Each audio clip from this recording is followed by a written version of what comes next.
এর সঙ্গে খুশবুটা ভালো আসবে। কি এক করে চাড়ে বা বলো? আতর মশলা, এলাচি, তেজপাতা, সিনেমেন স্টিক আর লবঙ্গ অ্যাড করলাম এর সাথে। বিরিয়ানির মশলা জন্য পেঁয়াজ 2 কেজি পেঁয়াজ স্লাইস করে অ্যাড করলাম। ব্রাউন অনিয়ন হয়ে গেছে, তেলে ফ্রাই হয়ে গেছে। নেক্সট আমি এখন আদা রসুন পেস্ট অ্যাড করলাম এর সাথে।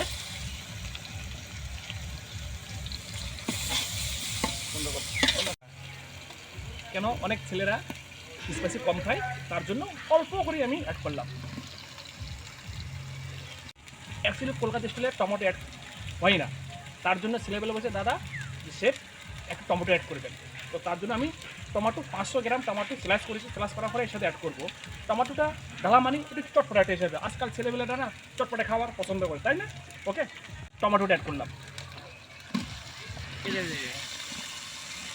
অ্যাড করবো আপনার নিজের মানে পরিমাণ হিসাবছে।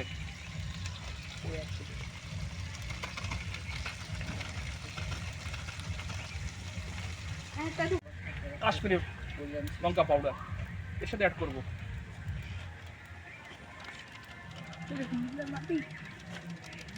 5 কেজি চিকেন আছে।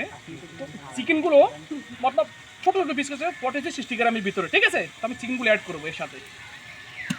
বন্ধ করো। আমি একটু কষিয়ে নেব চিকেনটাকে, একটু কষিয়ে নেবেন। যারা যারা বিরিয়ানি বানাবেন, ফিস্টি করবেন, বাড়ির আশেপাশে অনেক দিদিরা আছে, কাকিরামারা আছে, অনেক ফিস্টি করার এখন শীতকালের সময়, তাহলে এই বিরিয়ানিটা বানাবেন আর রেসিপিটা দেখবেন, খুব ভালো লাগবে। আমাদের এখানকার স্কুলের ছাত্ররা অনেক আছে, অনেকে পছন্দ করবে এই বিরিয়ানি, কলকাতা স্টাইলের বিরিয়ানি। তো আপনারা সবাই বানাবেন রেসিপি দেখি, ঠিক আছে? তারপর এখন আমি লবণ অ্যাড করব, মানে নিজের পরিমাণ হিসাবছে। আজকে লাকড়িতে আমি বিরিয়ানি বানাচ্ছি এক বাগানের মধ্যে, খুব ভালো লাগবে, অনেকে আনন্দ করবে, আনন্দ ভোগ করবে, ঠিক আছে? তো এটা হাতে না করার আগে আমি এভাবে করব আর এভাবে করব, এভাবে করব, দুটো যেন ফেটে যায়। ফেটে যাওয়ার পরে এভাবে টান মারবেন আর এভাবে ঢালতে হবে।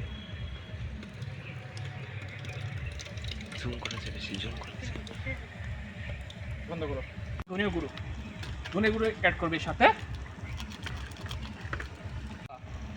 আমি কিন্তু হাতে বানাইনি, এটা রেডিমেড এসছে, এমবিসি পাউডার, নাম আছে এমবিসি পাউডার। আমি হাতে বানাইনি, এটা মার্কেট থেকে কিনে নিয়ে এসেছি। এই গরম মশলাটা আমি অ্যাড করবো এর সাথে।